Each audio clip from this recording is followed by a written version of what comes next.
کسی جنگل میں ایک گدڑ رہتا تھا، بہت ہی پیٹو اور لالچی۔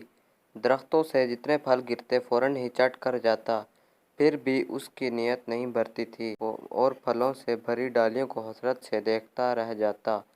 ایک دن وہ آم کے درخت کے نیچے پہنچا، جہاں زمین پر بہت سے آم گرے ہوئے تھے اور آموں سے بھری ہوئی شاخیں بوجھ سے جیسے ٹوٹی پڑ رہی تھی۔ اتنے سارے آم دیکھ کر گدڑ خوش ہوا اور دیکھتے ہی دیکھتے زمین پر بکھرے ہوئے تمام آم چٹ کر گیا، لیکن پیٹ بھرنے کے باوجود اس کی نیت نہیں بھری۔ دو چار لمبی لمبی ڈکاریں لینے کے بعد وہ آم سے بھری شاخوں کو للچائی نظروں سے دیکھتے ہوئے درخت پر چڑھنے کی تدبیریں سوچنے لگا۔ دیر تک کوئی تدبیر سمجھ میں نہیں آئی اور وہ دیوانہ سا ہو کر پیڑ کے گرد چکر لگاتا رہا۔ ابھی وہ پیڑ کے چکر کاٹ رہا تھا کہ کسی طرف سے ہاتھی تشریف لے آئے، جو بہت ہی بھوکے معلوم ہو رہے تھے۔ آتے ہی انہوں نے پیڑ کے پتوں اور پھلوں سے پیٹ کی آگ بجھائی، پھر ایک فلک شگاف چنگھاڑ کے ذریعے خدا کا شکر ادا کر کے سستانے کے لیے زمین پر بیٹھ کر آنکھیں بند کر لی۔ ہاتھی کو دیکھ کر گدڑ بہت خوش ہوا، اس کی سمجھ میں ایک اچھی تدبیر آئی۔ تھوڑی دیر تک وہ ہاتھی کے سونے کا انتظار کرتا رہا، پھر آہستہ آہستہ اس کی پیٹھ پر سوار ہو کر اس کے بیدار ہونے کا انتظار کرنے لگا۔ تھوڑی دیر آرام کر کے ہاتھی جانے کے لیے کھڑا ہو گیا۔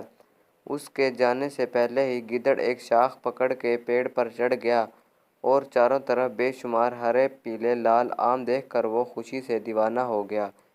اس کی سمجھ میں نہیں آتا تھا کہ پہلے کون سا آم کھائے۔ کبھی ایک آم کی طرف بڑھتا تو کبھی دوسرے کی طرف۔ دیر تک یہی کیفیت رہی، وہ ایک آم بھی نہ کھا سکا۔ پھر اچانک ہی اس پر جنون سا طاری ہو گیا اور اندھا دھند آم کھانے لگا۔ قریب کے شاخ کے صاف ہوتے ہی وہ دوسری پر پہنچ جاتا، یہاں تک کہ اس کا پیٹ پھٹنے لگا۔ لیکن ابھی بھی بہت سے آم باقی تھے اور اس کی نیت سیر نہیں ہوتی تھی۔ وہ پیڑ پر کے تمام آم کھا جانا چاہتا تھا، لیکن پیٹ میں گنجائش نہیں تھی۔ وہ پریشان ہو گیا اور تمام آم کھانے کی تدبیر سوچنے لگا۔ پھر ایک تدبیر اس کی سمجھ میں آئی، وہ ایک ایک شاخ پر جا کر آم نیچے گرانے لگا، یہاں تک کہ تمام آم نیچے گر گئے۔ گدڑ بہت خوش ہوا، اب تمام آم اس کے تھے اور وہ تمام کھا سکتا تھا۔ آم گرانے کے بعد اس نے اترنے کے لیے نیچے دیکھا، لیکن ہاتھی جا چکا تھا۔ اب اسے اپنی غلطی کا شدت سے احساس ہوا۔ آم کھانے کے لالچ میں وہ ہاتھی کا سہارا لے کر پیڑ پر چڑھ تو گیا، پر یہ نہیں سوچا تھا کہ ہاتھی کے بغیر اترے گا کیسے۔ اتنے اونچے پیڑ سے نہ وہ چھلانگ لگا سکتا تھا اور نہ ہی موٹے تنے کے ذریعے نیچے اتر سکتا تھا۔ وہ پریشان ہو گیا اور اپنی غلطی پر بری طرح پچھتانے لگا۔ نہ وہ زیادہ آم کھانے کے لالچ میں پیڑ پر چڑھتا اور نہ ہی مصیبت میں گرفتار ہوتا۔ وہ ایک شاخ سے دوسری شاخ پر دوڑ کے نیچے اترنے کی تدبیر سوچنے لگا۔ اس بھاگ دوڑ میں تمام آم ہضم ہو گئے اور اسے بھوک ستانے لگی۔ وہ ہر شاخ کو حسرت بھری نظروں سے دیکھنے لگا، جن کے تمام آم وہ پہلے ہی نیچے گرا چکا تھا۔